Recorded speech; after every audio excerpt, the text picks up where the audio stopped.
Hi guys, I'm Woodcraft Hamster and I thought I'd do a video for you today about DIY fire starters. Now you would have seen these before, I'm positive you will have, but I thought I'd show you how it is I make mine.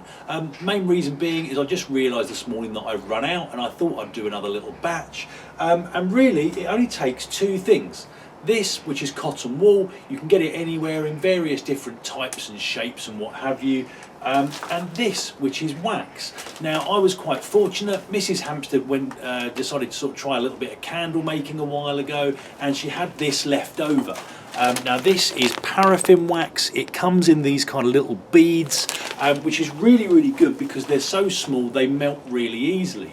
If you don't have this available or you don't want to go out and spend any money, you can take old candles, even old candle stubs, sort of break them up, whether you cut them or sort of bash them into smaller pieces so that when you heat them they'll melt a lot easier and a lot more readily.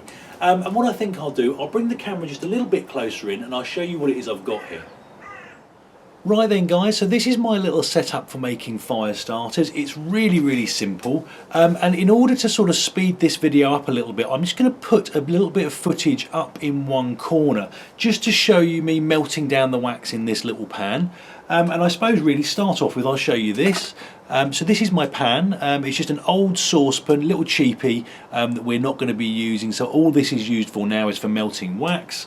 You'll notice that the wax is a bit of a funny colour in there, and the reason for that is this. Now this is what's known as wax dye. It just allows you to put a little bit of colour in there. Again, it was left over from Mrs. Hamster's candle making, so I thought I'd purloin it, and it just makes the fire starters look a little bit different.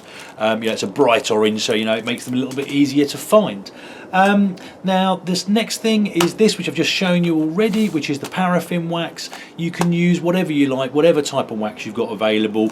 Because we had this left over, it just made sense that I used up this. It's about 500 grams worth and should be enough for plenty of fire starters. And then the final things is your cotton wool. Now I've got these here, which I think are makeup removing pads, again courtesy of Mrs. Hamster. She's actually done pretty well and provided most of this today, which is great. Now these are pretty large. You can make these as big or as small as you like. You'll probably get 2, 3, maybe 4 fire starters out of this once it's done. Personally, I like to cut them in half just because I don't need something this size, and once you've soaked it in wax, when you do break them or cut them, you always get some exposed fibres, and I'm really conscious of them not getting wet, so I just like to make them a little bit smaller to start off with.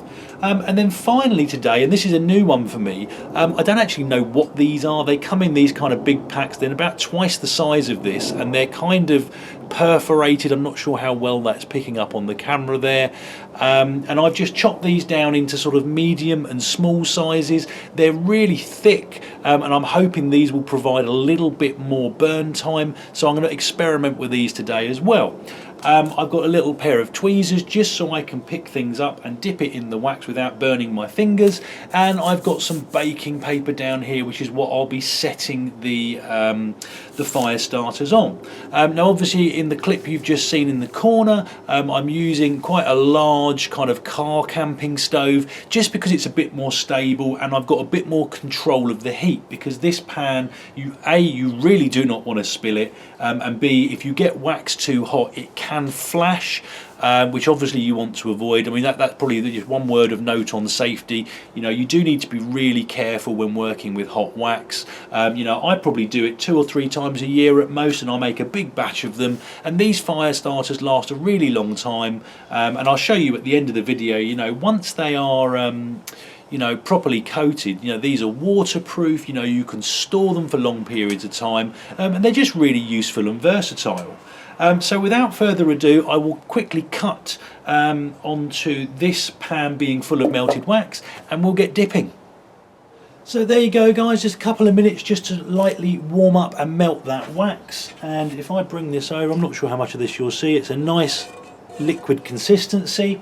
It's pretty chilly out here this morning, so I need to work relatively quickly, and all I've done, I've broken everything up here ready to go, and all you're going to do is just take something like a pair of tweezers, take your cotton pad, just dip it in, fully submerge it, straight back out and lay it down on your greaseproof paper.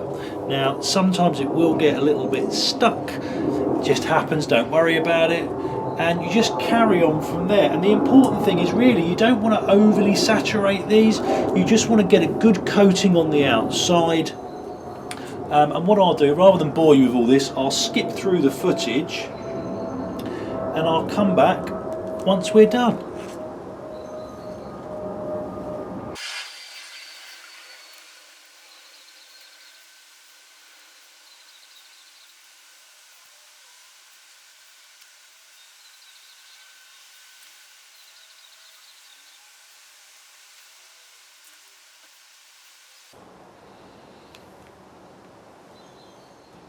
Right then guys, so it's been about 10 minutes, everything has set, and all you really need to do now, and I've taken this one off already, is just peel these away from the baking paper. Now these are ready for use, they're nice and solid, you know, they are relatively fragile, but you know, you can stick them in a pack, you can stick them in your fire kit, and you'll notice on the top one here we've got a bit of excess wax. That's absolutely fine. What I will normally do is break that off, leave it on this bit of baking sheet, and when I've taken everything off, I'll take all of the excess, put it back in my melting pot and use it again next time. You know, you don't get a great deal of it, but you know, I like to recycle it where I can. So you know, these fire lighters, what can I say about them? So we've got the two types. These smaller, thinner ones is what I'll probably be using with my folding firebox. That's my intention for these. These slightly thicker ones I've not used before, but you can see there's a lot more mass in there, and I think that'll give you a much longer flame, a much more sustained flame, and I think these will be great for things like campfires and that kind of thing.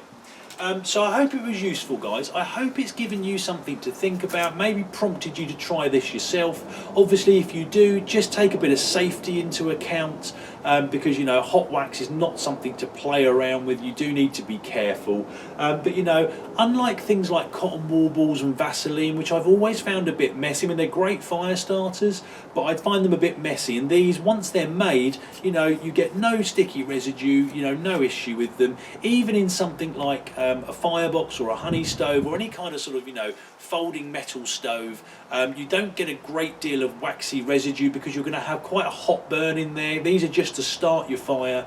If you're cooking on it, which is what they're designed for, most of the wax will burn away, so you don't tend to ruin anything like that. And I just think these are really nice, useful little fire starters. Now the amount that I have here, I mean, this will last me for months, to be honest, guys. I actually stopped dipping because I ran out of space. I might use up the rest of the wax later on today. I may just leave it in the pot and use it back again when I need some more of them. So as I say, hope it was useful, guys. Comments and questions in the box below. Hit like and subscribe if you'd like to see more, and I hope you'll all join me next time. Cheers, guys.